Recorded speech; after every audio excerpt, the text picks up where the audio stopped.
Change podcast gang. The intellectual Mr. Sapiosexual.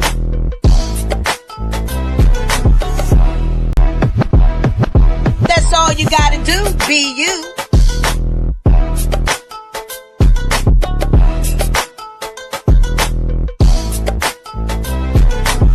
Montana Cobain pulling up in the truck. And Lady Alba with the glamorous power touch. We stream live at 9 p.m. Eastern Time. Soul Food Sunday, Motion Monday, and Therapeutic Thursday. And some days in between, switch it. Subscribe and bell on so you don't miss it. But if you do, we on repeat on every major podcast application. Interviews galore and more. Y'all know the situation. So book your seat when we turn up the heat with your art for change.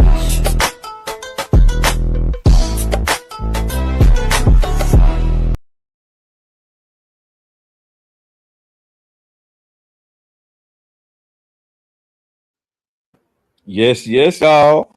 And we are live. What's going on, art enthusiasts and change makers? Hey, man, it's another episode of Art Change Podcast. I am your host, Mr. Sapiosexual, and my co-host in the building. You already know it's your boy BU, because that's all you got to do is be you. Let's get it.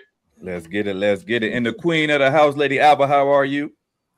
I'm good. Better yet, most of all, how you guys? Happy Father's Day. Yes. Today is Father's Day. Thank you. Yeah, I saved it. There you go. I saved it just for the live. I appreciate it. To tell y'all personally, and happy Father's Day to you fathers out there too. And Lady Alva is good. Absolutely. Yes. I love to hear it. Before we jump into our show, man, you know how we do. It's been a while since we've been on the pod. So how are you two doing? I'm good. I just had like 2 weeks off. I ended my last job at the halfway house. So we closed that job out. It was good. I went home for 2 weeks, spent time with grandma and the kids and everybody in the family. And then now I'm back, and then we're building a fire station, actually. So a big one. It's huge. So. Hey, my boy say out here building fire stations, halfway houses. Yeah, he's moving on up. Yeah. Back how the fuck we matching or what? Look like it. Damn. Lord. We're trying to be like me, huh? I'll tell you. But yeah. That's good, man. How grandma doing, man? How many kids? What you doing? Oh, God. I'm sorry, Lady Alba. I thought you were doing the playground when we were talking over. The fire station is next to a park. It's next to a playground. Okay. Yeah. Okay. Gotcha. Respect. Lady Alba, how have you been, sweetie? Working. You know, network working. Yes. So that's it. Learning a lot at the same time, having struggles and how does this go? I don't see this. I don't see that. Oh my gosh! But sticking with it, pressing through. You know, and other than that, all is good. I love it. On our podcast on social injustice, and we bring things to your awareness. We have different opinions on the subject, so we figured that we would turn it into an episode. Tonight we are going to be discussing the Karmelo Anthony case and the Rick Child case, or the Cyrus Belton case, however you want to put it. But in two of these cases, for people who do not know, maybe on Iraq, or maybe not, you don't watch the news, but Karmelo Anthony is a 19-year-old kid who just got convicted of first-degree murder from an altercation that happened at a school 2 years ago when he was 17 years old at the time. And the second case is Rick Chow is the owner of a convenience store, grocery store, and he just got acquitted for killing Cyrus Belton, which was a 14-year-old kid who they chased him out of the store for allegedly stealing a bottle of water. He was chased down, allegedly had a weapon, and supposedly from being shot in the back, he was supposedly facing the son with the weapon, and that's why the father shot him in the back. So these are the two cases that we will go over. One of those guys got a first-degree murder case, and the other guy got acquitted. No charges at all. So we're going to go through and have our topic of discussion on these matters. We'll play a little clip. Matter of fact, we'll do that now. I'll play a little clip from the internet has just released the clip from the school stabbing. You really can't see much in the clip, but we'll play it and then we'll discuss it if we will. Let me pull this up for y'all.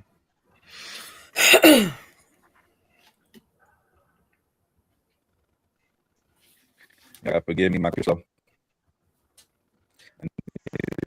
Get me a. Hold on. Protecting myself.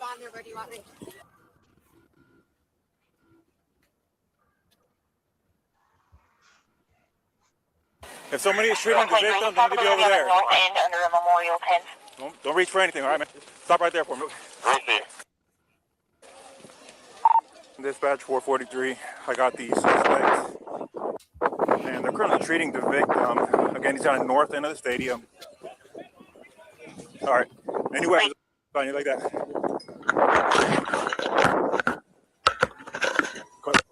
Oh, look here. This is after the shooting. This is the police body cam after they apprehended Karmelo Anthony. Y'all back up a little bit. Come over here for me. Come over here. I'm going to put your handcuffs for now, okay?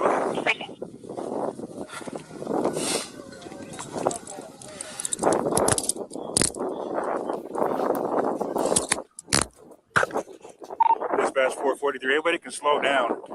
I got the alleged suspect in handcuffs right now detained. Everyone else can slow down. Suspect detained in handcuffs. Hold on. You can open up the channel, and medics are clear to come in. Have them come to the northeast entrance. That's gonna be a gate that's wide open there, and then you come to the victim from there.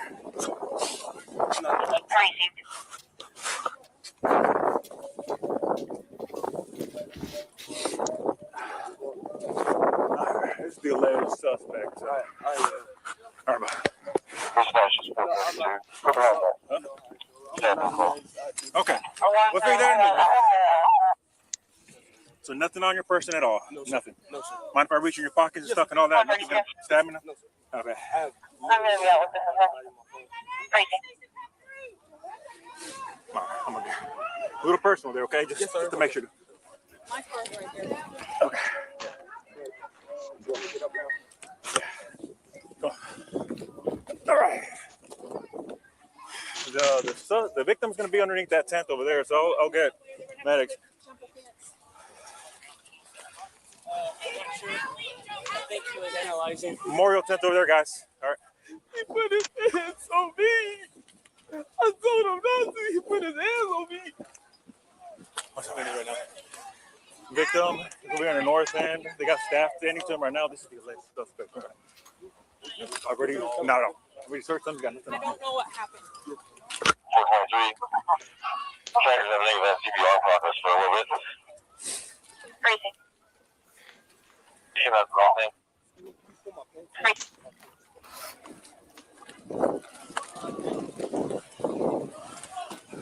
Sorry, over here. Up to you. It's up to you. That's fine. This is closer. Okay. Let me do one more little check of you, okay? Yes, sir. You don't mind if I reach in your pockets, anything like that? You good? You're just wearing this one pair of pants?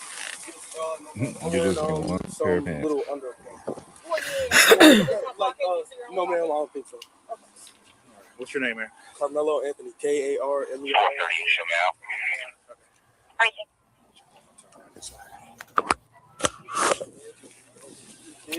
Have a seat here real quick, man. Watch your head.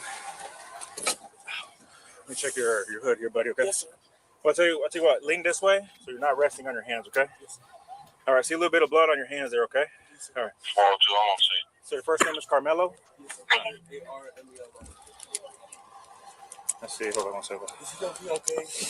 I don't know yet, man. Carmelo, C-A-R-A. Is he going to be okay? Now, I heard him ask that. M-E-L-O. Carmelo. What's your last name? A-N-T-H. O-N-Y. Where are you in? I'm in 10th grade. You go to Emerson? Where do you go? Centennial. Okay. All right. All right. So that is the camp. That is the camp. Or when this situation has alleged happened. Well, it's not alleged. It definitely happened. But judging just from that body cam, I grew up in Fayetteville, North Carolina, and people who may not know, Fayetteville, North Carolina is a pretty rough area. And it's full of people who have violent criminal records, you know. So I'm used to seeing violence and violent people on the regular. Nothing about that individual, nothing about the Karmelo guy screams to me like a malicious intent, premeditated to get a first-degree murder case. But one of our first questions is, how did the Karmelo Anthony action impact the community sense of safety? From what are you seeing on the internet? What is your opinion on that, Lady Alvin? Chaos, disgrace, a step backwards continuously of Black folks weaponizing the race, the war of race, as if that's the only defense we have.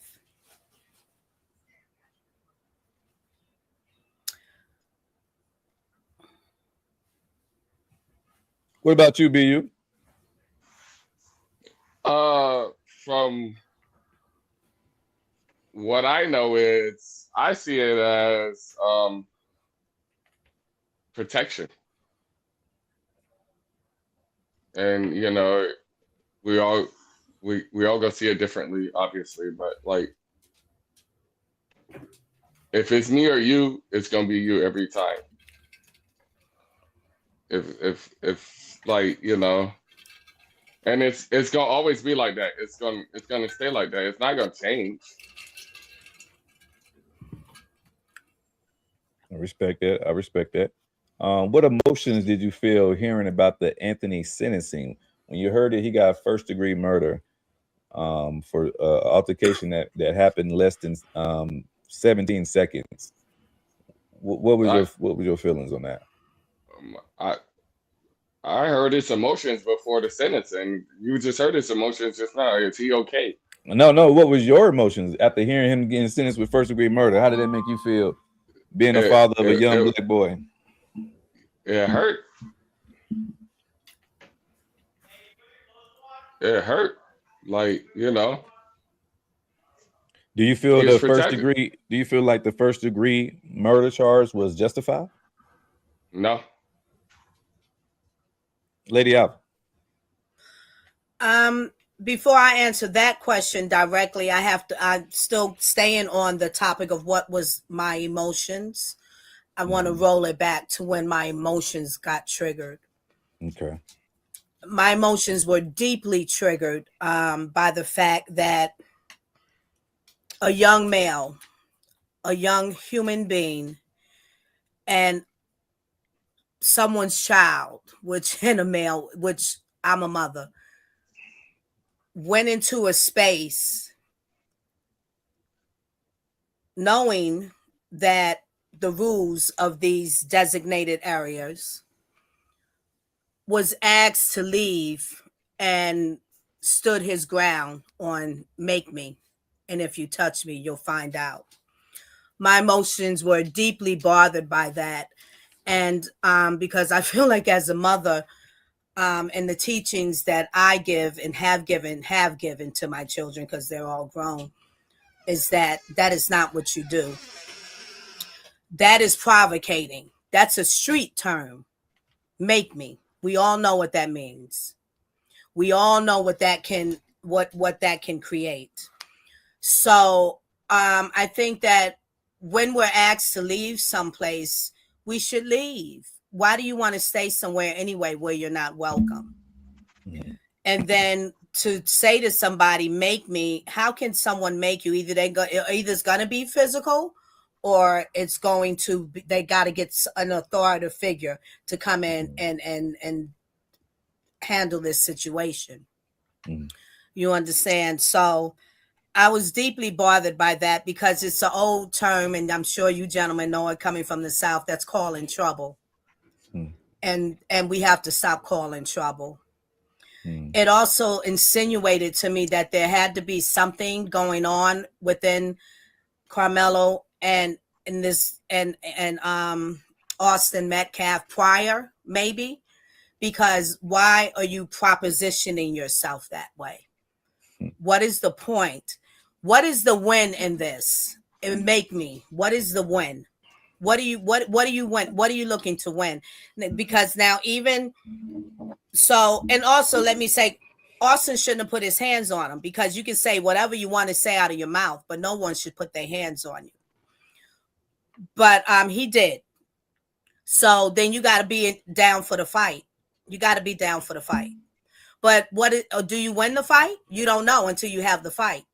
You could be brutally harmed, talking to my son. That would Karmelo being my son. Or this other boy could be brutally harmed. You don't know which way it's going to go. So my emotions are deeply bothered by that you made a decision to put yourself in trouble. And I don't know why. Nothing is, you're at a track meet. You're focusing on sports. That's what you're supposed to be doing. Not this. So the sentencing, that's just a bit of my initial emotion. I have to draw that before it goes to the sentence. So the law is the law. Whether whether you like it or not, the law is rigid. The law has its specific definitions of how they calculate the charges, the sentencing of a charge. The law is not equal from one to another. And as a Christian, what is for you is for you. It's a harsh sentence. I wouldn't wish that for no child, no youth, no young person. And am I more passionate about it about my own culture? Absolutely so. I'm heavily passionate about my culture, whence I come from. I'm also greatly passionate about humanity.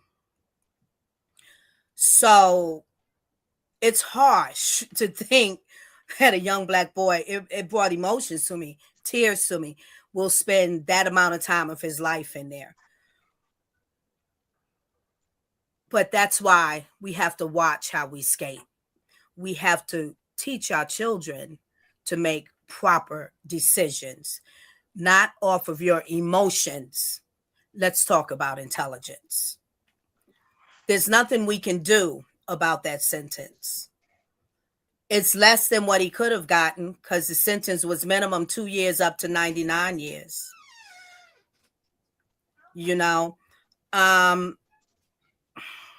Also, I'm gonna add this in.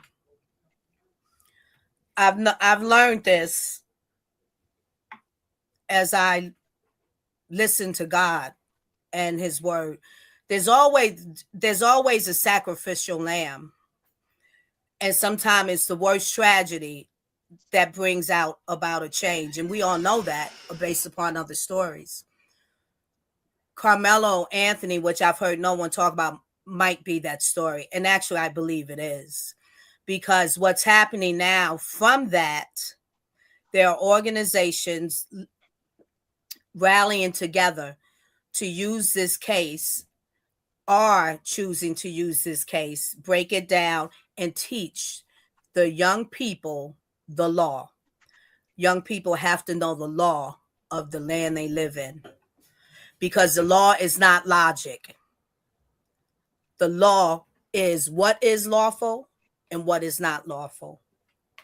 The law is rigid, and either you fit into the definition of what is lawful, or you fit into the definitions in the law of what is unlawful. And that's how you're judged. Rolling back to when I say what is for you, that is the spiritual, that is the heavenly authority. We cannot say, any of us that are Christians, we cannot say that, oh, that's wrong and this and that. If you believe in God, if you doing different and saying that, then that's called straddling the fence. That's called you're putting your trust in man to judge you. Man judges you on this land. God judges you in the high places. What We if you're have not to be Christian? accountable for our actions, even when they're horrible. But I'm glad that organizations are rallying up to teach the youth, because we are in desperate need of our children, especially the Black culture, to know the laws. Because listen, the cards have always been stacked against us from beginning of racism has always lived. This country is built on it. But that's not our fight that way. And why do you want to fight that way? Why do you want to be what you're not? But that fight is not the winning route. It is giving our children the wrong message.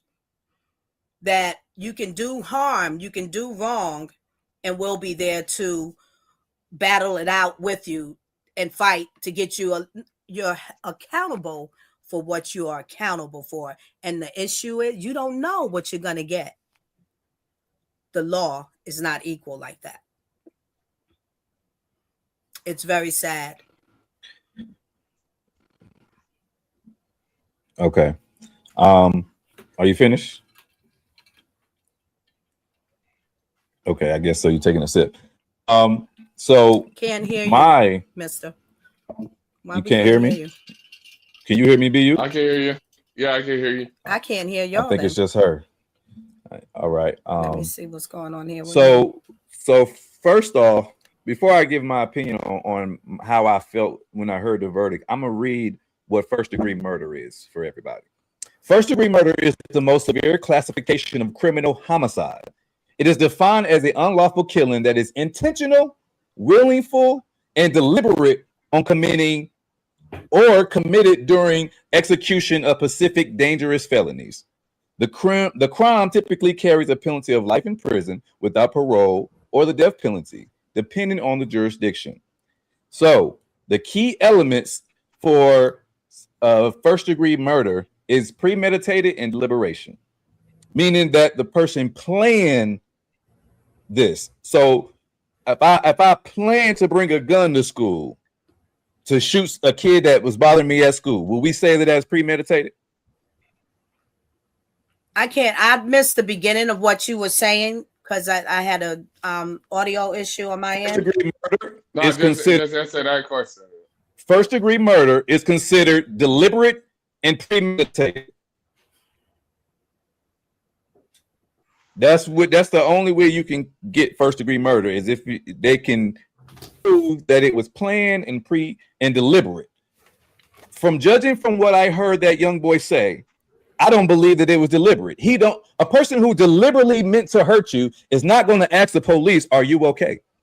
A person who deliberately means to hurt you or premeditated to hurt you or harm you is not going to cry and say, "I wish he wouldn't have touched me." Yeah. Well, I don't think. I'll let you talk, so you're gonna let me talk. I gave you all. I thought you were asking a question. No questions. I'm talking right now. No, ma'am. No, I thought you were asking a question. No, ma'am. I'm talking. Okay. All right. So that I just read y'all the definition of what first-degree murder is. So when I learned the law, like she said, we need to learn the law. When I learned the law and found out what first-degree murder was, I'm like, how he didn't get second degree, how he didn't get third degree, how he didn't get manslaughter, how he didn't get aggravated assault. They went straight to first-degree murder off altercation that happened only because, now you can argue this all you want to, but the truth of the matter is the boy was sitting there first. We seen the video. The boy was sitting there first. Austin Metcalf comes up to him with a gang of guys and try to force him out of a place that he was already sitting. Number one, we don't have the power to tell nobody to move at a track meet that someone paid to get in. You don't get to track meets unless you pay. So if I pay to get in, I'll be damned if you're going to tell me that I got to move, and I'll be damned if I'm just supposed to be humble enough to move just because you say so. So that's neither here nor there. That's here. Say we can debate on that all we want to. But the truth of the matter is, if Austin Metcalf never puts his hands on Karmelo Anthony, the boy would still be alive today, or he wouldn't have been killed by Karmelo. If he would have never made the first aggressive move, we would have never been here today. I think we can all agree that a person at 17 years old does not have a frontal lobe develop. And your frontal lobe develop is where your reasoning is where your understanding is. That is where your impulse lies. So I think that it is very unfair to say that a person who is 17 years old is capable of making rational decisions in a heat of passion. Okay, now, so because I said all that, my emotions about hearing a first-degree verdict after knowing about another case that happened in Texas where, and I'm going to bring that case up because I do have the exact information on it. There is another case in Texas, and this case in Texas involved Ryan McCarthy. Ryan McCarthy was a 16-year-old white male with a clean record prior to this incident. In 2017, during a school assembly, Ryan brought a firearm and shot a fellow student following a dispute. The charges, this was in Texas, the same state that Karmelo Anthony was charged in. The charges for shooting somebody with a gun at school, he was charged with aggravated assault with a deadly weapon. He was sentenced to 10 years in a juvenile facility with the possibility of parole in 5 years. I heard and I remember the Ryan McCaffrey case. So it was hard for me to know that in my memory bank, to know that in the same state with a lesser deadly weapon that someone was given first-degree murder for a situation that didn't happen or wasn't planned in prior. If I brought a gun to school for following a dispute, would that not mean that was premeditated, Lady Alva? Now I'm asking you a question. If I brought a gun to school because I previously had an altercation with a boy and I shoot that boy at school, is that not premeditated? Yes or no? Just yes or no, yes. Not no extra stuff, just yes or no. It can be argued premeditated. Yes, it can be argued premeditated. I brought the gun to school, not to the track meet after school activities, to the actual school assembly. He shot him in school. And you don't think that was premeditated? I said it can be argued. You said that it can be argued. You said it can be argued that it's not premeditated. No, I said it can be argued that it is premeditated. Yes. BU, what is your opinion on that? That's premeditation. If I bring this gun to school, in school We're hours, already beefing. Yeah. At following a dispute with the same student that I go back to school and shoot and kill, and I was only given a charge of aggravated assault with a deadly weapon. You brought up a good thing, which was he had a gun. Not a knife. Like he had a gun, not a pocket knife. Yeah, and a pocket knife that was 3 inches, y'all. A little tiny ass little. It's a lot of little boys that go to school with little box cutters and stuff. I was one of those kids. You know what I'm saying? And it wasn't to harm anybody. It's just as a little boy growing up, little boys have knives. That's just one little thing the little boys get. Now, I'm not justifying killing nobody. That's not what we're saying, Lady Alba. But judging by the state and judging by how Texas did somebody just 2 years prior, they were giving not even a murder charge, not even a manslaughter charge. They were getting aggravated assault, and he was only given 10 years in prison with the chances of parole. Why they decided that? You said what now? Why did the jury come up with that? Or why? I mean, what was the other factors of why that charge was decided? Lady Alva, the factors of that charge was that he was a white boy. Oh, that's all you know. All right. Okay. I'll give you another case. I'm sure that's The case not what of it Juan. says on the dockets, though. That he was a white boy. That's why he got that I'm sure charge. it does not. I'm sure it does not. I'm not asking your psychological mindset. I'm asking, or your emotional reasoning. I'm asking, what was the reason why they came up with that charge? How? Because I don't know that case. And cases have similarities, yet they're different. Okay. So I'll give you another one. Know the case. Okay, I'll give you another one. In the same state of Texas, Juan Hernandez was 17 years old, the same age as Karmelo Anthony, had no prior criminal records. In 2018, during an altercation in a high school in San Antonio, Hernandez fatally stabs a classmate. He was charged with murder. In 2020, he was convicted with a 15 years in prison. The court had considered his age and the circumstances of the fight, emphasizing that he needed to be rehabilitated. I give you another case in Texas. Miguel Lopez, 19 years old, with a history of minor infractions. In 2019, he shot and killed a student during an altercation outside of school in Houston. In 2021, he was sentenced to 20 years in prison. The judge focused on the gravity of the crime while also announcing the defendant potential to reform. So those are three cases that I just gave you that are where a student was killed around the same age with the same background, and one of them was actually a stabbing, and he stabbed him 4 times. Karmelo stabbed him once. So I ask again, how does a jury that gave a kid that stabs a kid 4 times 10 years in prison, gave a kid who shot a kid that brought a school to shoot a kid 15 years in prison, and then gave another kid 20 years in prison for shooting a kid, but he was 19. But Karmelo Anthony was given first-degree murder for 35 years. I can't answer that question unless I know the details on a case. Yeah, I understand. You and the rest of the and a lot of America feel that way. I'm not even going to utter an answer if I don't have the knowledge of those cases, because I'm not going to give an answer based upon my judgment, my emotion, or my historical trauma. Isn't okay? If I have that, but many Black folks do. We are deeply in that historical trauma.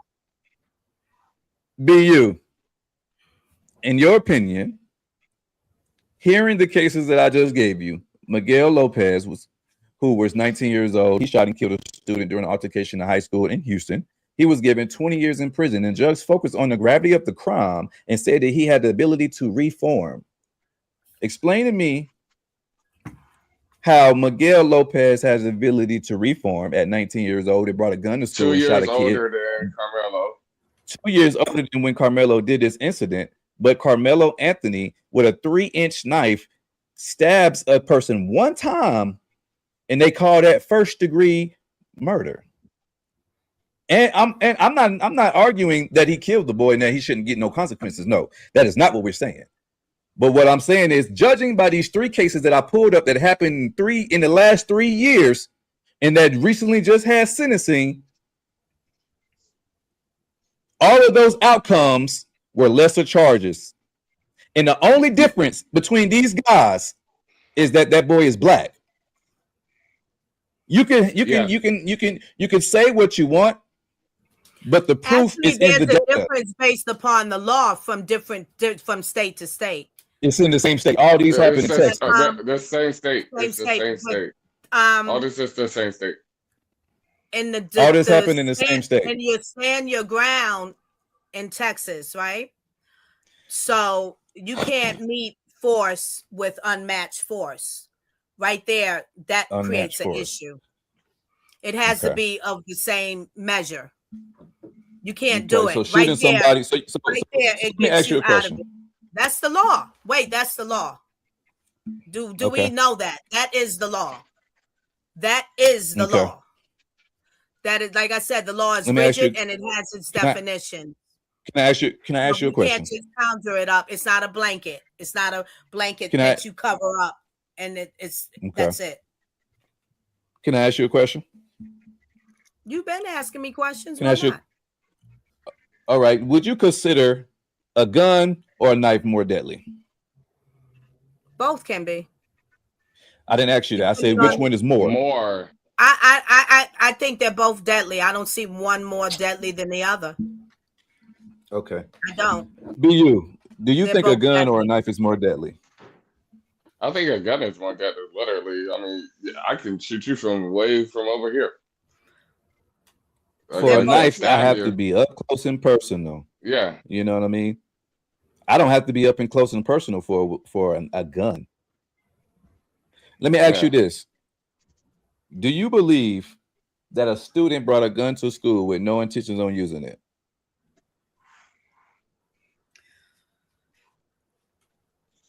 You asking BU or me? Who you asking? I'm asking BU. I'm asking BU. No, because I mean, look at it, Columbines and all that. No, if you bring in some shit to school, it's for a reason. If you bring in a fucking gun to school, it's for a reason. Do you think if someone brought a pocket knife to school, did they have absolutely intentions on using it? No, nah. It's a pocket knife. I didn't even know you could kill a nigga with a pocket knife. Actually, a 3-inch knife, for y'all. real. A 3-inch knife, Hey, and it only went 2 inches. It only went 2 inches in, according to the coroner. Lady Alva. Yes.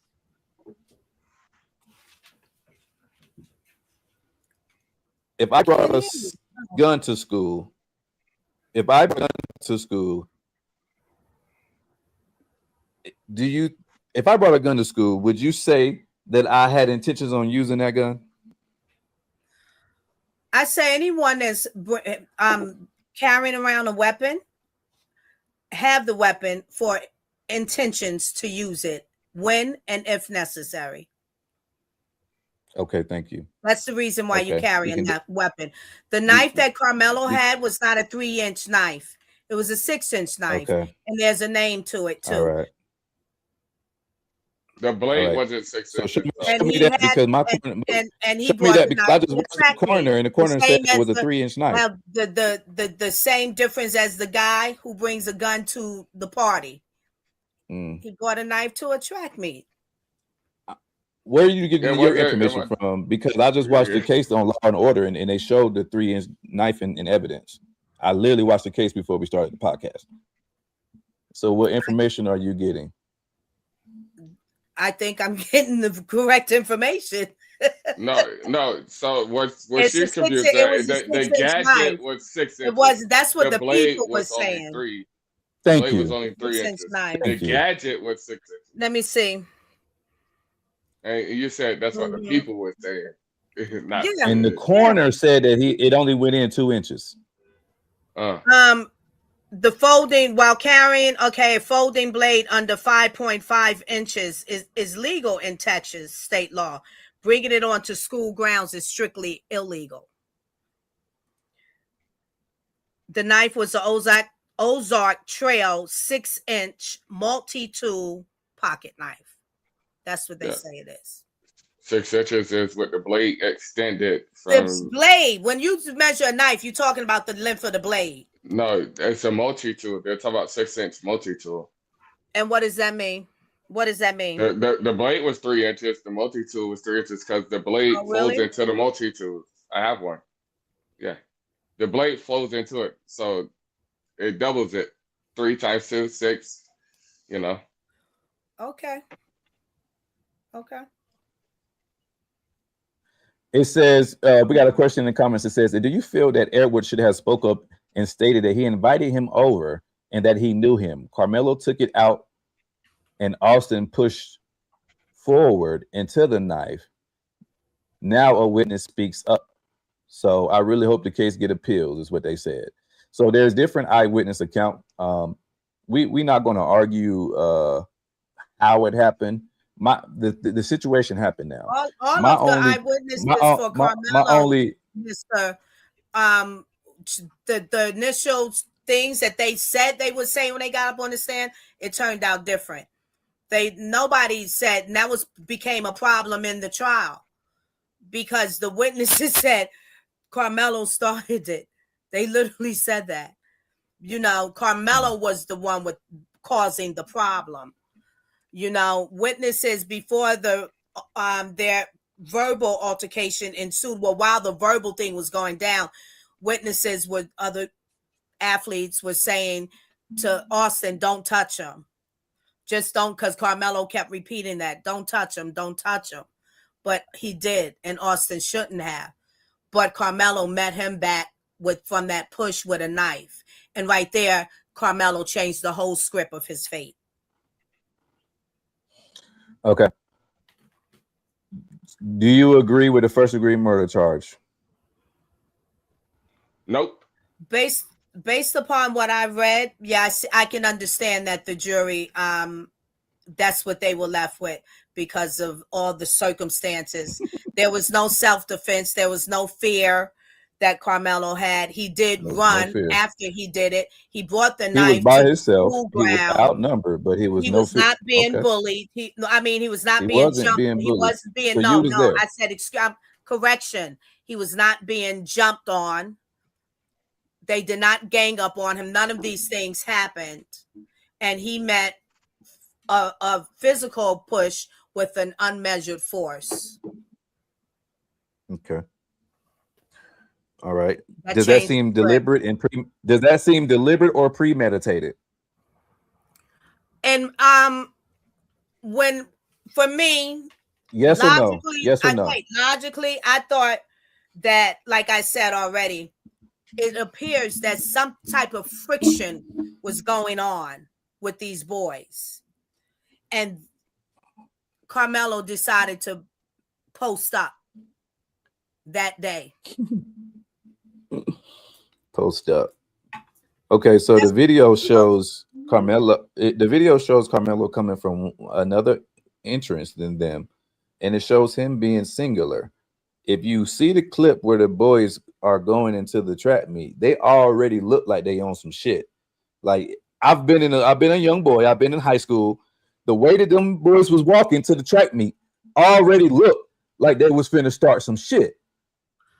Now you can speculate on that, or you want to judgment, but that's not what the jury's debate. Absolutely, the jury didn't debate that. Right, I agree. That's what the jury didn't debate that.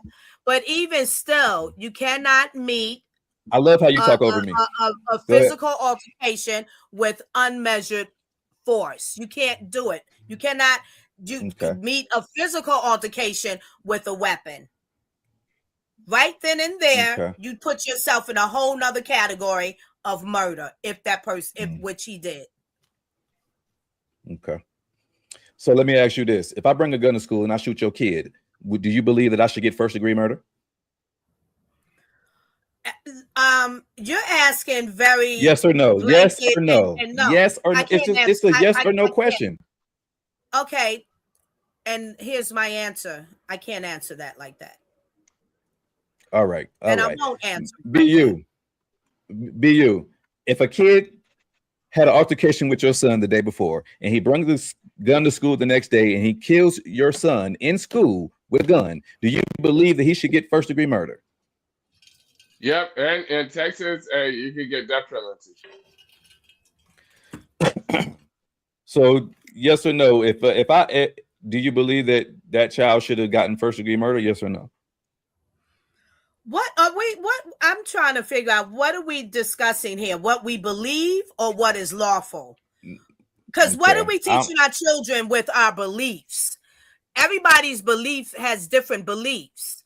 And I'm gonna say, I'm thankful. We're speaking on the law. We're speaking on the law, and I love how you keep cutting me off, but you want to talk about teaching our children. What I thought you were asking. I thought you brought it back around to me. I said, "Be you," and then you spoke over him. Oh, okay. But now you have the floor, Lady Alva. Okay, thank you. Yeah, I don't know. I'm trying to understand the terminology though. What do you believe? Okay. If the law doesn't work on belief, Right.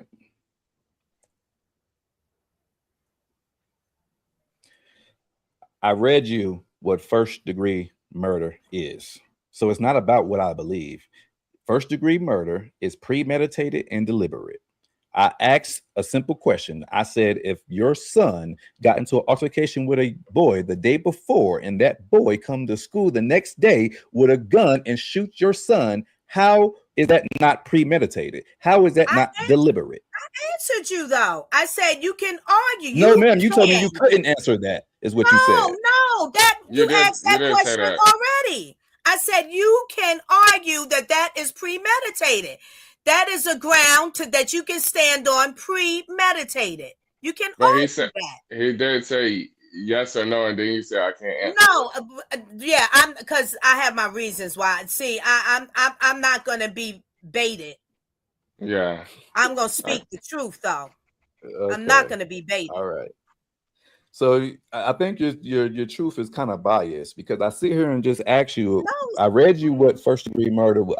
I'm talking. Please, for the love of God, please don't interrupt. I asked you. I explained what first degree murder was, and then I gave you a scenario, and in that scenario was deliberate and premeditation, and then I asked you if that happened to your child. Do you agree or disagree that the other child should be given first degree murder? You told me you could not answer that. That's fine. Right now, So roll back. we're gonna move right along. No, we're gonna move right along. That question, Okay. and my answer to the question when it was in proper context for me to answer is that you can argue that it is premeditated, and I stand on my answer. Yes, ma'am. Okay. All right. What conversations did this case spark in the community regarding racial justice? When you see when you heard about the three other cases that when you hear about the three other cases that I read you, in the same state, around the same age, where it happened at school, where another student killed another student.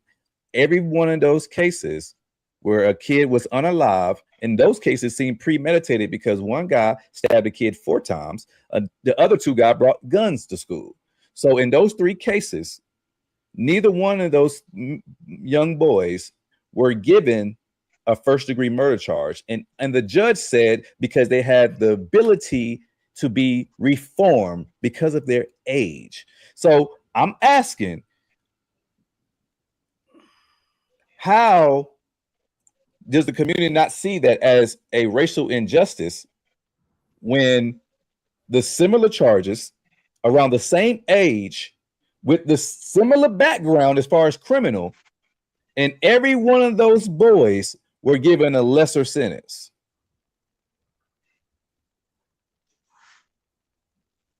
How do we justify that? How do we justify that as saying the law is equal for everybody?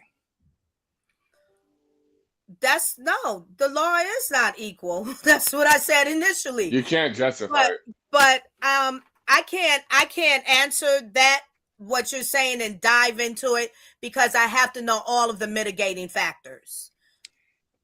I have to. So if I don't know the mitigating factors of how they came upon that decision, I can't answer your question. And I'm not hearing all the mitigating factors right here, right now. I will say, Mister, you said judging by, which I believe all of these 3-4 different people had different judges as well. Yes. Absolutely. So judging by that, they had different judges, yada yada. Usually when you get in judge, there is a jury of your peers.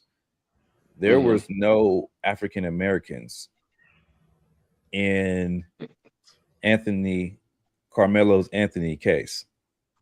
Wouldn't somebody of an African descent be of his peership? Yes or no? Should be, definitely, 100%. The African Americans weren't on the case because they weren't accepted. They were rejected because of their responses to, what is it? Lack of a better term, when they're choosing who's going to, the jurors, when they're choosing them, the questions they ask, because of their responses, they weren't on the case. They got See, what you're rejected. seeing was only certain responses. Other people gave different responses. Well, according to So they portray it as bad, but those weren't yeah. those were the responses that you Yeah, see. well, Other people between gave different the prosecutor and the defense, that's their jury pool to pick from, to accept or deny. That's how that's played, and you get what Yeah. you get. We can't commit crimes and then choose our jury. That's not how it works. Yeah, his defense did not make no type of argument. Like, if you watch the case, it's almost like his lawyer was working for the state because he didn't fight nothing. He didn't rebuttal nothing. He didn't have a response for anything that they countered with. But moving right along. I like to say something to that. I like to Of say course. something to that. I think that his lawyer didn't do a well enough job to in defense of him, for sure. And then it also appears that the lawyer didn't have much to work with to defend Karmelo. So it begs to question of, that's not a good look for Karmelo. That's where the question is, oh, wow, he did this really for no reason. Because even with all the talk of it was a fight, he was bullied, all of these things that were happening, but the lawyer couldn't present any of this stuff that was happening, that the people were saying on this wide web, So, but they got a bad lawyer, and the report on that lawyer is horrible anyway. This lawyer has done some really criminal acts himself. So, horrible ones. They said it was 2 and they got switched out. They said in Texas it should have been at least 1. Yeah. But can I ask this question? I got a question. Yes, ma'am. So do we think because we get a black juror or we get black jurors that they are automatically going to protect us from our crimes? That is their position. Their position is to judge us or sentence us less or judge us differently because they're black, I'm black? Or No, is ma'am. there is a juror supposed to be unbiased? No, ma'am. I don't think that just because you're black, that means that you're supposed to help go against or help go for the person of your hue. That's not what we're saying. What we're saying is if we're going to use the law for the law says that you're supposed to have a jury of your peers. He did not have a jury of his peers. That was my only argument there. And for furthermore, we've also brought up several cases in the same state where they could have been where they were young kids, same age, killing another kid, and they seem to be premeditated because we both can agree and we both can make the argument that if I brought a gun to school and shot a kid that I just had an altercation with the day before, I probably deliberately meant to do that. And none of those cases were given first-degree murder. I think all of those cases were looking at the age of the young men involved, and that was taken into consideration. And I just think that time and time again, history have shown us, data has shown us, the numbers have shown us that when we are on the stand, we never get a fair shake. So I believe the outrage in the black community is not trying to justify the fact that he killed somebody. No, we're not justifying the killing. Hell no. Nobody is justifying that he should have killed him just because he got pushed. That's not what we're saying. What we are saying is he was a 17-year-old kid. He was surrounded by kids that were bigger than he was. He did something to protect himself, and bare minimum, it should have been a manslaughter. It should have been self-defense. Hold on. Okay. So when it could have been aggravated. I killed a kid with a gun and I got aggravated assault and I got 10 years in prison. This guy stabbed a person one time and he got 35 years. See, that's there's some pointers that you just mentioned that the jury didn't find that it was self-defense. They threw that out. So that's what led them to the other charge. Okay. They had no evidence that it was self-defense whatsoever. The jury can only put the charges based upon what they get, the evidence they get, what was lawful, what was unlawful. Something else you said that I wanted to say, and how I treated. What did you say? The black people are not saying, okay. The jurors. It's not about that. No, that. We're not trying to excuse the murder. We're focused on the sentencing. We're not talking about the murder. He should. Nobody is justifying. Nobody is justifying that Austin Metcalf should not be here today. No, nobody is arguing that you should take someone's life. No, that's not what we're arguing. The argument is the argument is the length of the time for the crime. So what you brought me back, thank you to that, because my thought had slipped for a moment. And that's so what is the length of time that someone should get for murder? Because whoever they murdered, their time is gone. Absolutely. How do you accurately judge that? How on do you accurately judge that? Because we have scales of murder. We have aggravated assault. We have manslaughter. We have third degree. We have third degree murder. We have second degree murder, and then we have first degree murder, which is the highest degree, which is premeditated, deliberate. I absolutely meant to do this. I don't believe he should have got first degree murder. I don't believe he absolutely meant to kill that boy. If he did, he wouldn't have asked the officer, "Is he okay?" He wouldn't have cried and said, "Why did he touch me?" Mm-hmm. I need to say this to that. I did hear it too that he asked, "Are you okay?" And I've heard a lot of people who've done harmful things and then ask, "Are you okay?" or ask someone, "Is he or she okay?" It doesn't hold much weight. Somewhat, you're hearing a sense of probable remorse. But the first remorse comes from mind your actions first. Okay.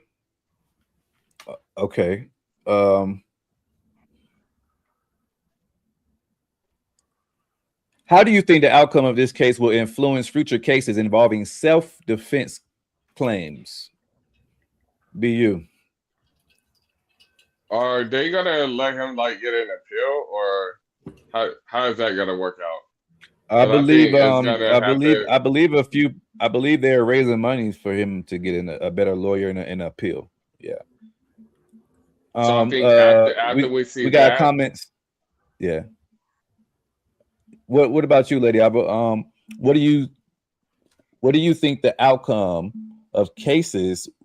What do you think this outcome would influence more self-defense cases? How do you think it would influence it? How do you think this case would influence it? As I initially said, it's already influenced it by wanting to teach the young people the law. So in the hopes that we don't get into these situations, the generations now growing, the generations to come. And that should be the focus of what we should be doing, is teaching our kids better. Really. So I think that's how it's going to be helpful. Right. BU, when you want to read that for me? as a parent and the way the world is, especially in our young youth, my kid will defend himself at all costs. Shouts out, Big Rob. I got one more for you.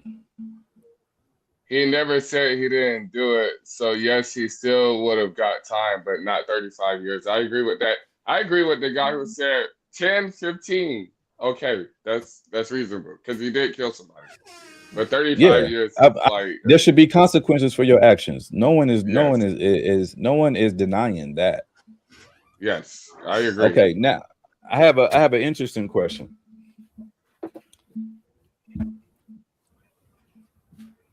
From a lot of accounts, neither one of us was there. By a large quantity of accounts says that, I mean, even if you see the video that I've seen, you can see the shove, you can see the push, and it looks like it's coming from the other kid because if you see the video, he ups and ran, so he's the guy getting pushed first. So I asked this question. Judging by the video I seen, you can definitely see the shove, and everybody says that Austin pushed Karmelo first. Okay, judging by what everybody has accounted, even in court, they have said that the push was initiated. Okay, that Austin initiated the push. Can you agree that if he never gets pushed, the situation never get escalated to a stab? Can we agree to that? Yes. Also, and this wasn't brought up either. Also, like, you're pushing me, like, we're not on flat ground. We're in the stands. That could be deadly. Yeah. That could be deadly. And nobody ever brought that up. Lady Abel, you got something to say? Yeah. If can we agree that if Austin doesn't push, that he would still be alive? Yeah. Knowing Karmelo's his posture, knowing Karmelo's posture, with that's not changed. His posture is the same, right? If we knowing that, I can't. He was sitting down. Someone invited him over because the video shows him being walked. You don't have to break it down. I'm just asking. We know his posture, and with that, I have to say I can't agree. I can't agree because Karmelo was the only one in there knowing that he was brandishing a knife, that he had a knife. He's the only one who knew that. He knew what he had. So I cannot agree that if Metcalf didn't push him, that nothing would not have happened. He might still be alive if Karmelo didn't pull that knife and he just pushed him back or punched him, whatever, had a hand-to-hand fight. But knowing Karmelo's, I'm gonna pull this other video. I'm gonna pull this other video up to show you. Please do. I can't say because the other video shows him walking by himself and being called to the bleachers. That doesn't have anything to do with your question, though. Now, okay, my question. Okay, so my question was, if Austin doesn't push Karmelo, would we say that he could still be alive today? Could is the key word. Could is the key word. But initially you said, would you agree that he would be alive? And I said, I cannot agree, knowing Karmelo's posture, not unchanged. So you knew his posture. We're talking hindsight. So you knew his mind. You knew that he went there and deliberately went to harm somebody. By himself, solo. We're talking hindsight. So what I'm saying, the question you're asking is speaking from hindsight to give an answer to that. So we know that you removed. When you say posture, the boy was sitting down on the bleachers and they told him to move. The posture is this. Both of them have a posture. Metcalf's posture is wind up pushing Karmelo. Carmelo's posture is don't put your hands on me, hand in the bag. Only he knows he got a knife in there. Just like stewing. Right? So you removed Metcalf's posture. He doesn't push. You didn't remove Carmelo's posture. That's why I can't agree. Okay. All right. We're going to move right along because I know some people are, they are fixated on what the media says. What role do you think the public opinion played in this trial outcome? Ask the question again. Can you ask BU, what role do you think the public opinion played in the trial outcome? It wasn't a good role. I mean, and you're seeing people trying, but it wasn't enough. And it's Texas, to be fair. Like, yeah, it's Texas. Like, without saying it, you know what I'm saying. It's exactly. Texas, so it's like he was in a good old boy state. yeah, exactly. Yeah. So it's like can't really win. Yeah. Lady Alba, what role do you think the public opinion played in the trial's outcome?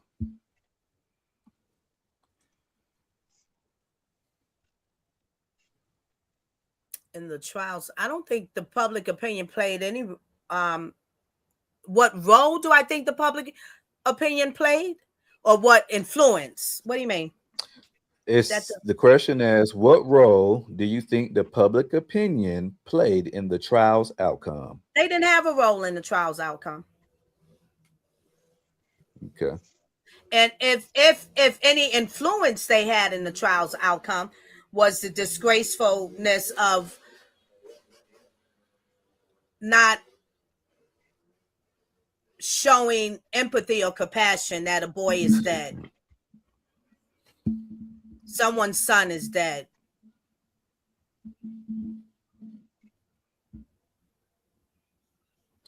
Okay.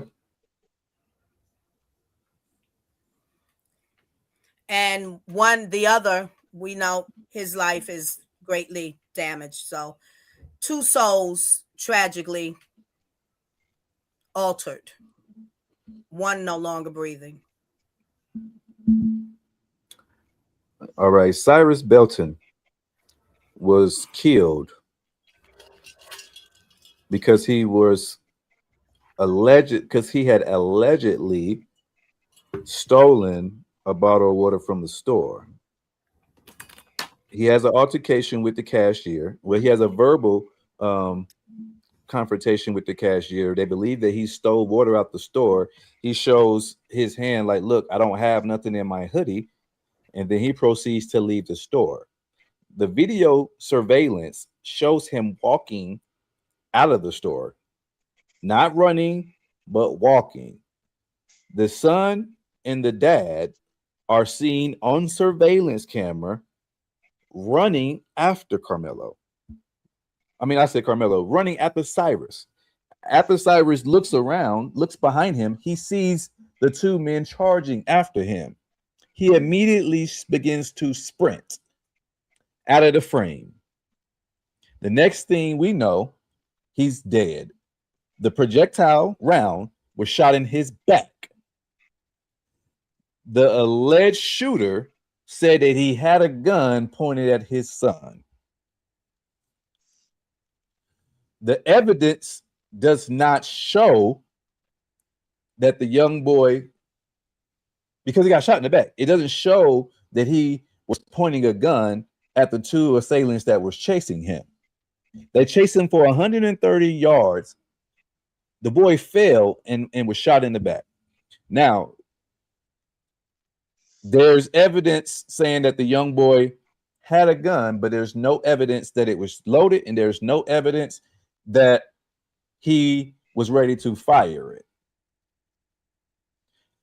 Rick Chow just got acquitted for his murder. What is your opinions on that, Lady Alva? I he was a 14-year-old boy. I listened to that case, and honestly, I was confused in how they came up with that decision. which I said to myself, now I have to go and learn some of the laws of that land because I have no idea of the laws of that land, because I was definitely confused on how they came up with that decision.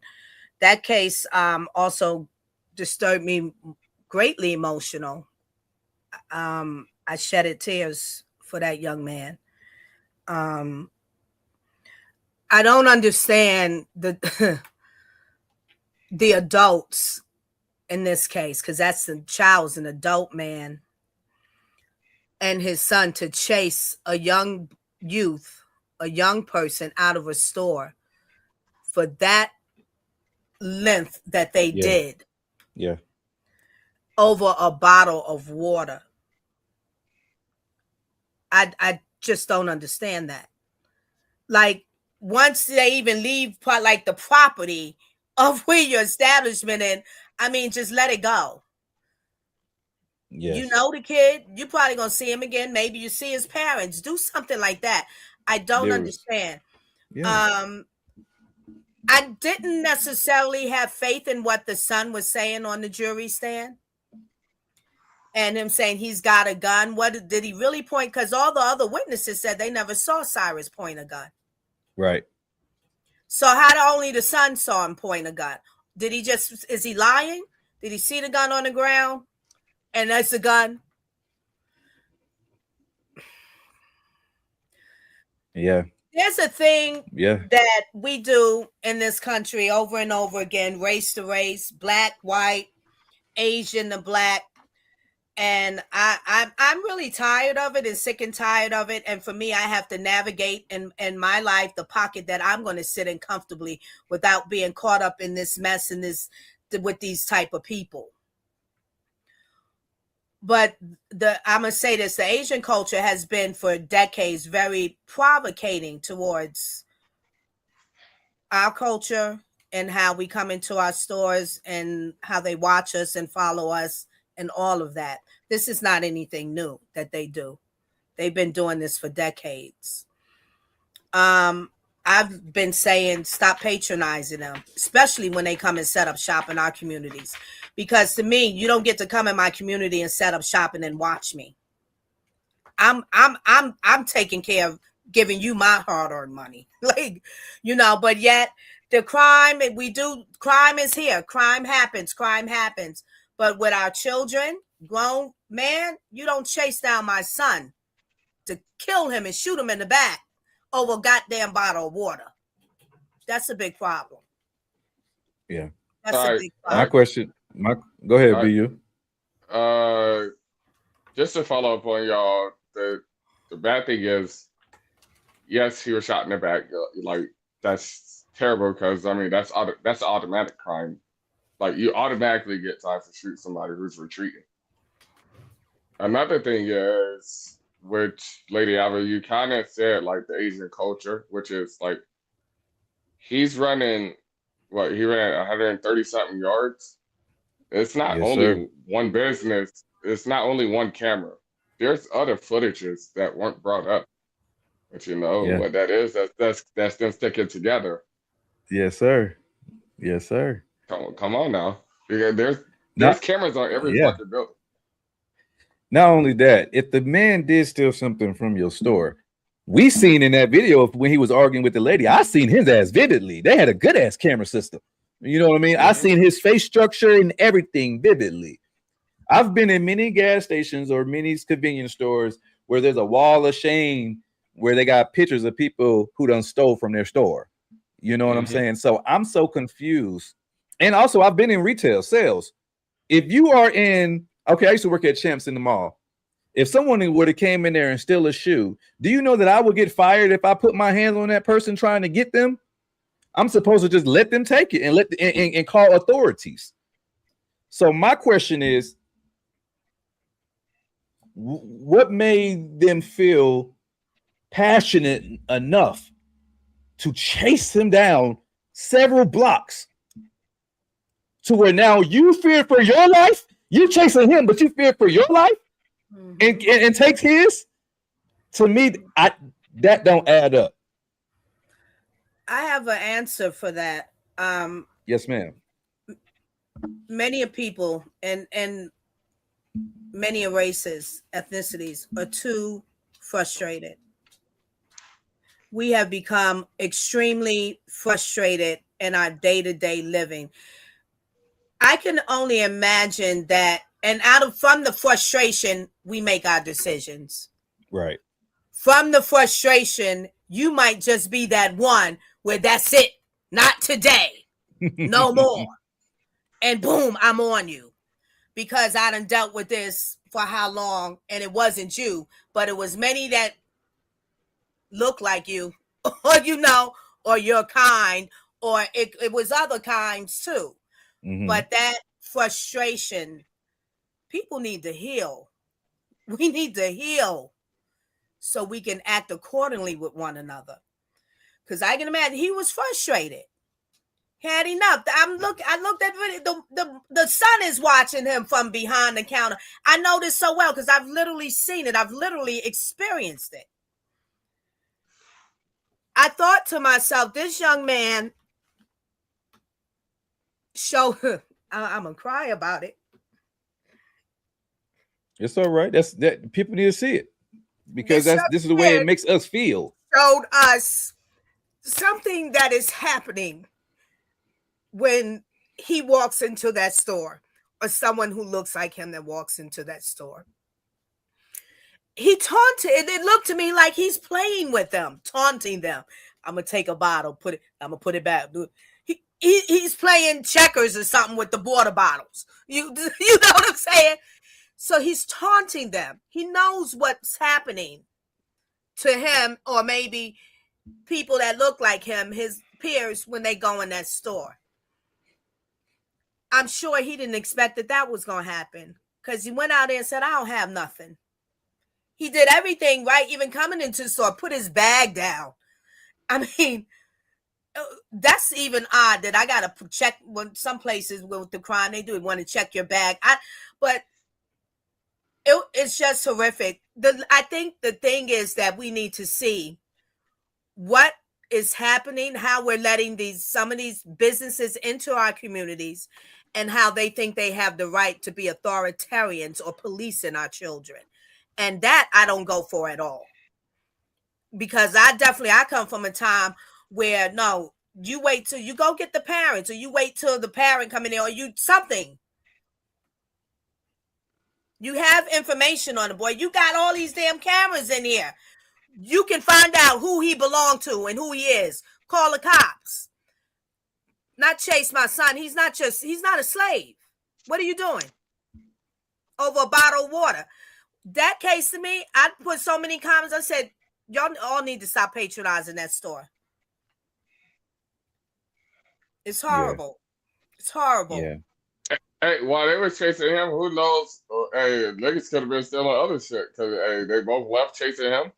They could have been stealing other shit out the store. Why they chasing him over the wife was still in the store. The wife was still in the store. Hey, she ain't gonna do nothing.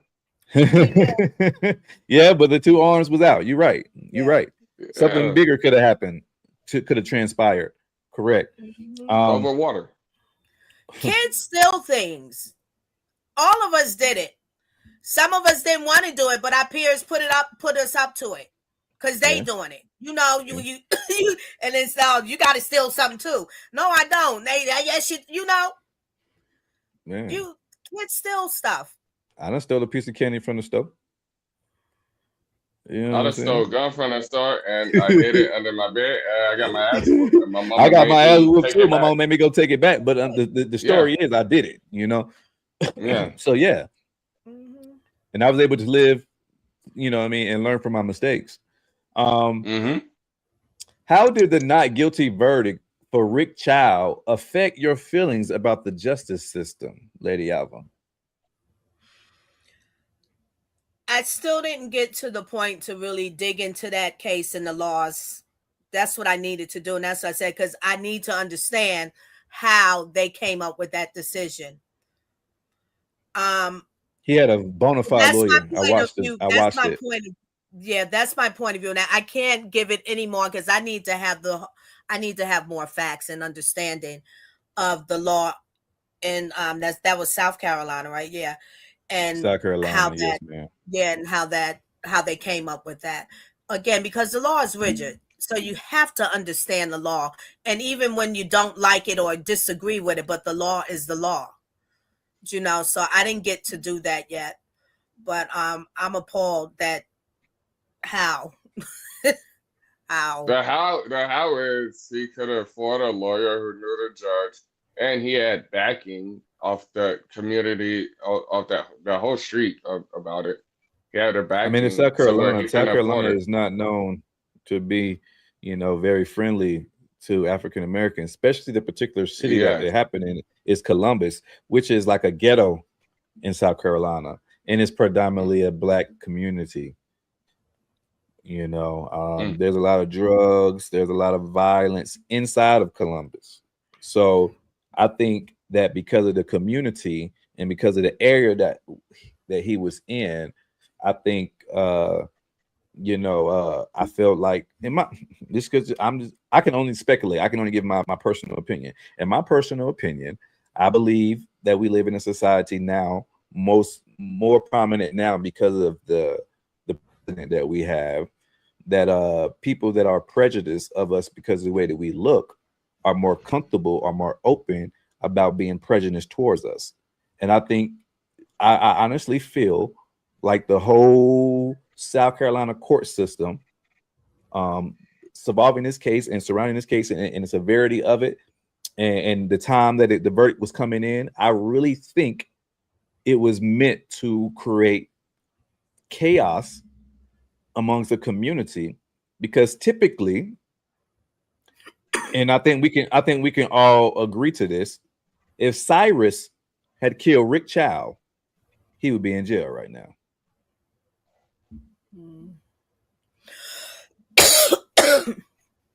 And he was running, so he could have made a claim that he was scared for his life, turned around and shot Rick Child. How was he not given the benefit of the doubt of trying to stand his ground? Because two men are running after him. He's a 14-year-old kid. So hypothetically, he did have a gun. He's not given the right to defend himself when two men are outnumbering him, chasing him from a water that he showed them that he didn't have. So I just think that it's very wicked that Karmelo Anthony gets a 35-year life sentence for an accidental stabbing or accidental murder. He probably meant to stab him. He didn't mean to kill him. So he gets a murder charge for an accidental killing, while it's Rick Child in the same month walks free for shooting a 14-year-old in the back. I just think that this is a crazy time. And I think that they're just doing, I think the justice system is showing us, like, it's not designed to benefit people that look like you and I. But listen, it is a crazy time, but you can't mix apples and oranges and say, you can't pick from here and pick from there and compare like that. It's more variables to everything, more mitigating factors. And again, the laws change state across borders, state to state. This is what I think. What is the solution? Because I mean, who black believes that racism is going to never be in this country? Do you believe that it will come to an end? Right. So what is the solution? Believe that. What is the solution for us? Do we find a way to fight the good fight, the good fight, or do we keep on attacking and blaming and frustrated, asking for excuses, passes? What do we do? I think it's a longevity thing. Like, we came out of slavery. Like, I mean, like, it's not gonna be 100% clear. It's a longevity thing. Like, we keep doing stuff like we're doing now, but it's never gonna end. But the ratio could lessen. Absolutely. I those, believe that. And the ratio has lessened because we have yes. not experienced anything that our ancestors had to deal with. Mm-hmm. I think that as long as we have people in power that pushes division and that pushes superiority, or white supremacy, if you will, that this will always be prevalent. And I also would like to add that people have made a GoFundMe for Rick Chow so that he would be able to get off of this case for killing a 14-year-old boy. I think that it's funny that it's so many people donated to Rick Chow, and you hear and you see people saying the little boy was a thug and he got what he deserved, speaking on Cyrus, but then those same faces would say that Carmelo Anthony is a murderous thug, and we should care more for the McCass family. I just think that's an oxymoron. It's like the same people that think that Carmelo Anthony is a murderous killer that deserves life in prison are the same people who funded Rick Chow being free for killing a 14-year-old black kid. I don't think that that's coincidence. I think that is taught hatred. And I think that society has shown us that there's this large separation between white privilege and blackness.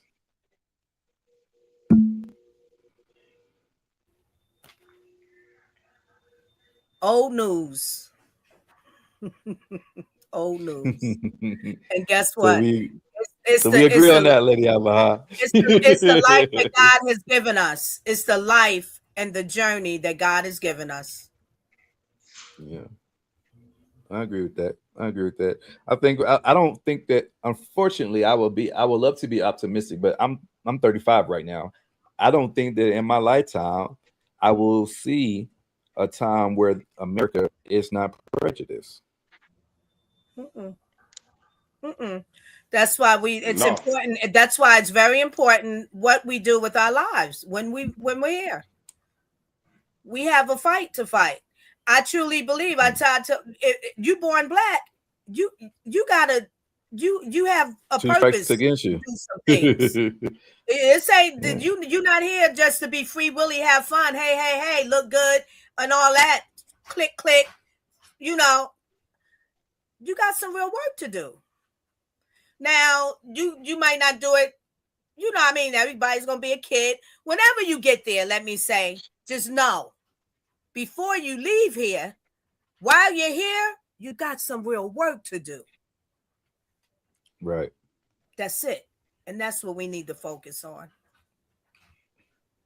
How can we better support victim families in the wake of such tragedy? What do you think people can do to support the victim's family in the wake of such tragedy? Lady Alva, I got two parts of that questions for you.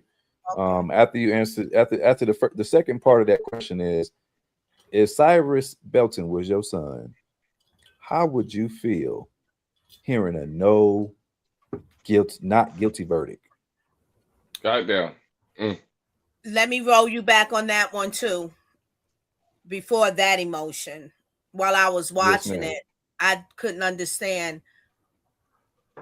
Is his mother in there? And along with her is his father, the family. How are they sitting in there? Because that child's son, my emotion watching it, if I could have jumped through the screen, that's how I felt. Yeah. And popped right in the courtroom, right in front of that young man. Yeah. That's how I felt. Yeah, his dad broke down. I watched it. His dad broke down. Yeah. The second part of the question. Or the first, give me the first question again, because I had to roll back. Yeah, no problem. Yeah, it's okay. It's okay. How could we better support victims' families in the wake of such tragedy? Mm-hmm. So in this case, the victim being Cyrus. Yes, ma'am. Okay, as okay. Prayers. You look, if you can, I don't know if there's a to send letters, or we can do it right here, right now. I think the emotions that are displaying and talking about it give supports to the minds and hearts of victims' families. If they have anything set up for that, we can help. I don't, you have to look and see of how that is. But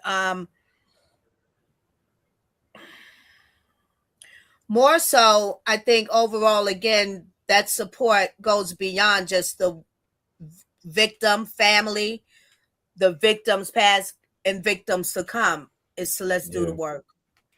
Yeah. And let's with teach to make decisions not from your high energy, frustrated emotions, because that's probable you're going to trip hard. And as a mother, once you trip hard and you in the hands of the authority, you don't have my hands anymore. Yeah. I can't help you. Especially certain hard trips. I can't help you. That frustrates me. I don't know why Karmelo Anthony, I was looking for her to be angry. Maybe she is. I don't know how she held it in, if she is. Because I'm mad that he did that. I'd be livid because if it's my son. It's tragic. I ain't gonna say I'd be livid.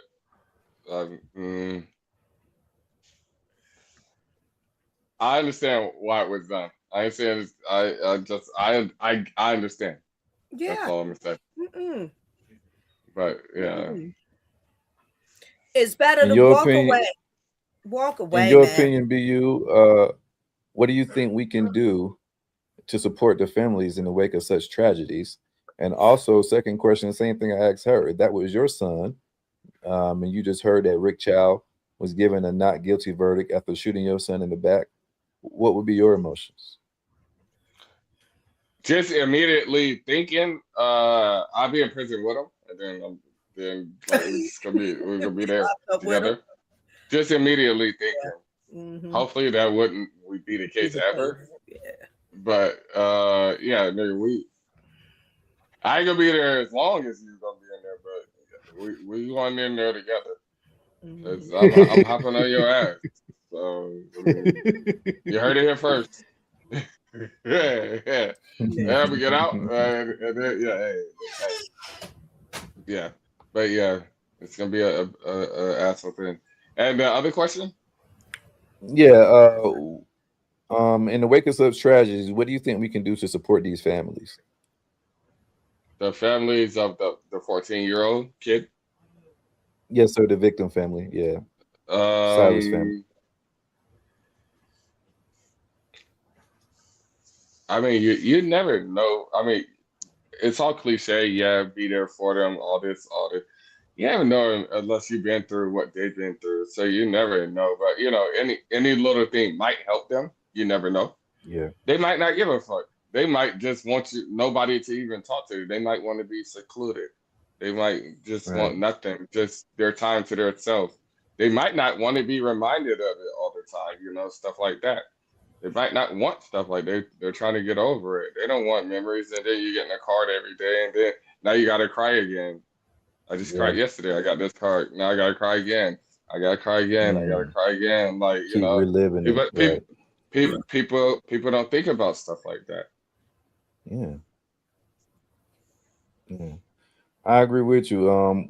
For my answer for that question, I think there should be like foundations, nonprofits, foundations to help families that are victims of gun violence. And that should go towards helping the parents with grievance counselors. It should also go with legal, helping them get a very good attorney to represent them in cases like that. I really think that had a large part to do with the outcome of this case. You got a family who has money and a family who did not, and the boy also was a hue that the world looks at as dangerous. Often, whenever you see pictures painted of us or painted of them, you know what I'm saying, they show videos of him the day before with a gun in his hand. Since when can we not hold guns? Since when does me having a gun in my hand makes me a criminal? You see many white people go hunting with their kids. You can buy your son At 10 a years rifle at old. 16 years. Yeah, 16 years old. You know what I mean? So it's like, so it's so funny that, you know what I'm saying, just because he was a black kid with a weapon, they made him a villain. Yes, Lady Alva. I do take issue with how you just phrase that. Why can't I hold the gun? My son can't hold the gun because you don't know a damn thing about a gun. You didn't learn about a gun. You have to learn how to use something. You have to learn about what it is in order to hold it. That is one-on-one on everything. We learn about something it is because we're taught about it, and we hold it, we absorb it, and we hold it in our minds. And from our mind, we take this tool and we use it properly. So you cannot compare. If white kids, most of them, they're hunters. They're taught how to hunt. If there's white kids that didn't, they don't need to be holding guns either. Wow. Nobody needs to be holding a gun. Children, and you don't know about a gun. Wow. Period. So, Lady Alva, I think you are speculating that the young man don't know anything about a weapon. I think you were speculating that he does.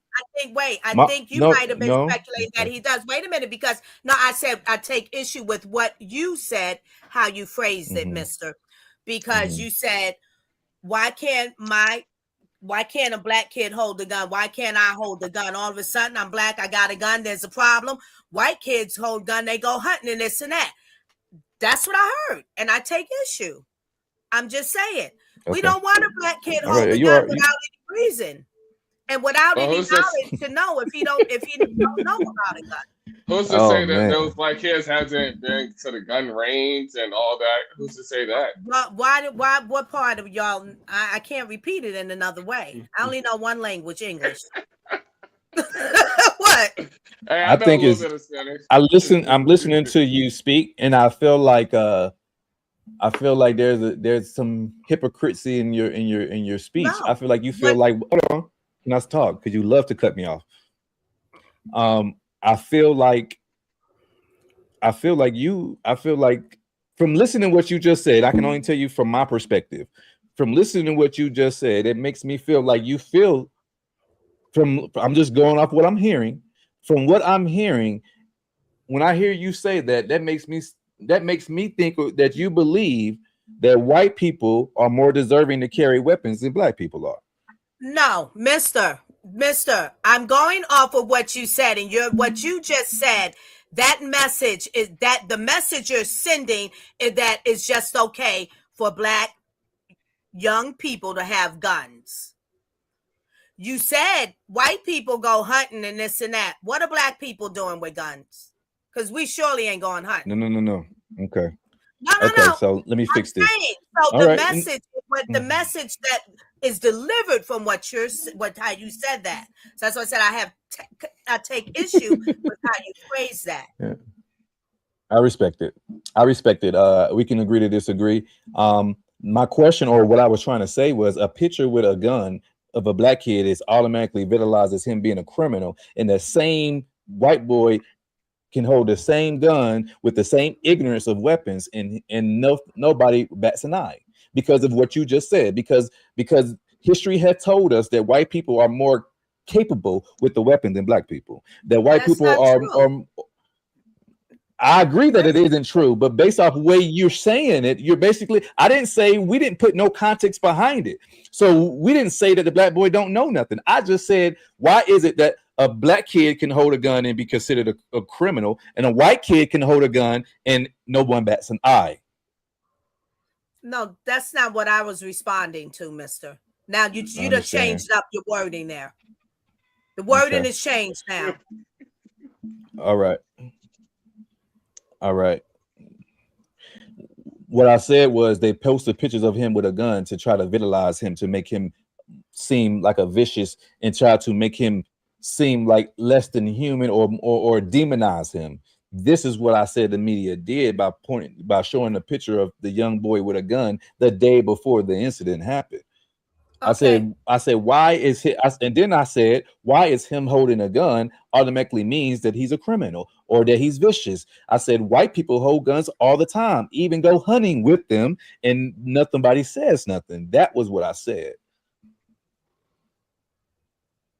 I think people do say something because it's a big talk in this country about guns and the rid of guns. So I think a lot of people are talking about that. Even the hunters that hold guns, they don't want them here. Many of people don't want it anymore. It's a big deal. So it is talk about it. But we have to also, we have the accountability that we have to hold is that, yeah, that don't look nice. I don't like that. You show a picture of a young black person with a gun and victimize him, illusionalize him as a criminal. But the truth is, this is actually what's happening. Cyrus Bryant did not have a criminal record. So just because that young man had a, I was only talking about Cyrus. I said happening. No, but the fact that that is actually happening, you understand? Nothing happens from one thing. It's a build of things.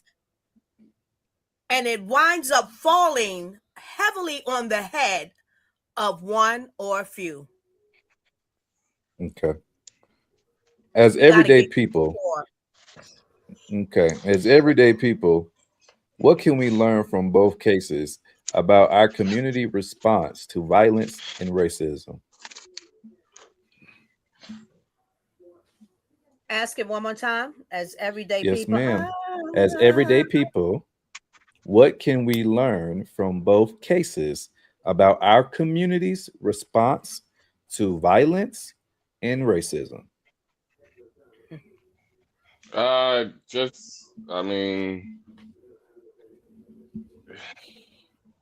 Just control, bro. It's control. That's the biggest word, and like control goes a long way. You can put it a lot of different ways. Control your kids, control your community, control, like, reaction or how you react, control. Okay, Lady Alva, as everyday people, what can we learn from both cases about our community's response to violence and racism? What can we learn based upon both cases and the community's response? That we are pushing very close to becoming uncivilized in our humanity. If we are already not teetering there, or there, but not far beyond. And hopefully we don't want to get there. This is bestiality mentality, what is being displayed. And we don't want that. When we're allowing ourselves, the adults, children, to not stay within boundaries, when everyone thinks, or the majority thinks, how I want it, when I want it, where I want it, let me be me and all that jazz. You don't need boundaries. We're going downhill in our humanity as civilized humans. Boundaries bring us structural, explorative values to our lives. Structural, explorative values to our lives. Boundaries. We need them. All right. My answer to that question is everyday people, what can we learn about both cases about our community's response to violence and racism? I think one thing that we can learn about our community is that the community is biased. I think we can also learn that the violence is okay when other people are on the ends of violence. you see many cases where um, where African Americans are being killed by the hands of people from other ethnicities, and you often see those people get reduced cases or a slap on the wrist. And I often find it that when it's vice versa, when it's a black kid killing a white kid, we get the maximum penalty. And I think that is something that should be noted. Um, and I believe that there's a lot of hatred and division amongst the community, and compassion and empathy is lacking on both sides. That's what I can learn from these two cases about violence and crime and racism. Um, Before we get up out of here, Lady Albert, don't you want to do the celebrity birthdays and the fun facts for us? Oh, sure. Oops. Let me pull up the page again. Do I have a miss? I sent it in the group chat. Yes, I got them. All right, ladies and gentlemen, celebrity birthdays for June 21st. Prince William, Duke of Cambridge, born 1982. Lana Del Rey, born 1985. Pratt, born 1979. Nicole Kidman, born 1967. Happy birthday, Nicole. That's just, well, I have my reasons why I personalize that. Julio Iglesias, born 1943. John Paul Sartre, born 1905. Yeah. Ray Davies, born 1944. Carson Daly, born 1973. Meredith Vieira, born 1953. Bernie Copo, born 1933. Moving right along, the 10 fun art facts and historical events associated with this day, June 21st. Summer solstice or solstice celebrations. That's word is tripping me up. But June 21st marks the summer solstice. I said it right the first time. Leading to many festivals celebrating art, music, and culture around the world. Birth of Jean-Paul Sartre, 1905. Sartre's existentialist, existentialist philosophy has influenced art, literature, and theater, promoting discussions on the human condition. Opening of Louvre Pyramid, the iconic or Louvre, the iconic glass pyramid of the Louvre Museum became a symbol of modern architecture and design. I always mess up that word in the pronunciation. If the original Ed was French word, I think, right? He'd hit it on the head for me. Yeah. Birth of Ray Davies, 1940. Did I go? Yeah. Wait. Yeah. It's just gonna tell you about him. Yeah. 1944, as the lead singer of the Kinks, Davies transformed rock music with his lyrical storytelling. Carson Daly's birthday, 1973. Daly has played a significant role in shaping pop culture through music and entertainment programming. Meredith Vieira's birthday, 1953. Vieira's work in journalism and television brings stories to life, contributing to the art of media. Birth of Nicole Kidman, 1967.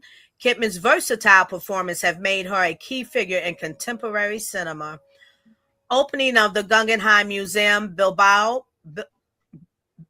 Bilbao. Okay. Bilbao. Designed by Frank Gehry. This museum has become a landmark for contemporary art. Birth of Chris Pratt, 1979. Pratt's roles in blockbuster films make him a significant figure in modern film art. Birth of Julio Iglesias. 1943. His romantic ballads have contributed to the art of music and cultural expression globally. Happy birthday, January 21st, babies. Yes. Shouts out to all the June 21st babies, all my Geminis. About to be Cancer season soon. Shouts out to all y'all. on. Cancer season on the horizon. Yeah, shouts out to all the men out there, all the fathers. Happy Father's Day, ladies and gentlemen. Before we get up out of here, as we always do, we're gonna go around and give a word of affirmation and close out. Lady Ava, would you like to go first? Sure, I have a poem. Can I read it? Of course you can. Emotions, the written pictures. Let me say I have poetic artistry. That's what I call it. On the topic of emotions, a God-given trait that can influence your characteristics, your life, our lives, statistics. Our emotions are a permanent human fixture, texturized, that can shape the outcome of the written pictures. Your emotions are yours, that you are responsible for as you walk in a life through many doors. So tread easy in how you skate. Your emotions can lead you into a terrible fate. Emotions can make you hate, debate, or insinuate. From the emotions you can create, bake a crate that's delightful and pretty on its plate. Or burn the whole house down to the ground. Creation or destruction, sweetness or smoke. Be careful. The smoke is what makes you choke. Don't provoke. Don't say make me. Because I've seen what happens when emotions run loose with no brakes. When pride becomes gasoline and ego becomes the meme, and a moment becomes a mess you can't take back. When emotions go unchecked, they don't just simmer, they scorch, they stain reputations, they burn bridges, they burn the whole kitchen down to the ground. Yet, from emotions, you can create. You can rid yourself of the stain applied to your life. You can stop the hide, the disguise, the performance, and rise dedicated to the flourishing of your life. Easier said than done. It may feel like and cut like a knife, yet it doesn't harm you. It builds armor. Our emotional landscape dictates the stories we write about our lives, the labels we print on our circumstances, and the records we leave behind. Don't choke. Don't provoke. Don't say make me. All right, now All I hear right, you. all right, all right, all right. Be you, man. What you got for the people before we close up out of here, G? All right, I got a poem. God damn Uh-oh. Okay. it. Hey, roses are red, violets are blue. Hey, I'm a father and you are too. Hey, happy Father's Hey. Day, brother. Nice, I nice, nice, nice, love it. I You heard love it it. I here love first. it. nice. All right, ladies and gentlemen, man, this has been another episode of Art for Chain Podcast. We appreciate you rocking with us. And don't forget to like, subscribe, and tell a friend that Art for Chain is in. You never know when we're going live, so you got to hit that bell and subscribe because we may be on a Monday, we may be on a Tuesday, we may be on a Wednesday, Thursday. You never know. Usually we are on at 9 p.m. We try to do at least 3 shows a week. Both of us have been off a few weeks, so we was enjoying some of our downtime. But we are back in full effect, ladies and gentlemen, with more news and breaking entertainment. We're going to highlight some artists coming up. We got a full roster of different poets and musicians that will be coming on to doing interviews in the near future. So sit tight and be ready for all of those goodness. And so my word of the day, or my positive word of the day, is, look, man, if you ain't got nothing good to say, respectfully, don't say nothing. But until next time, if you're going to art, make sure that you arting for change, gang. That's right. And we are Shut up. out. Peace and love, y'all.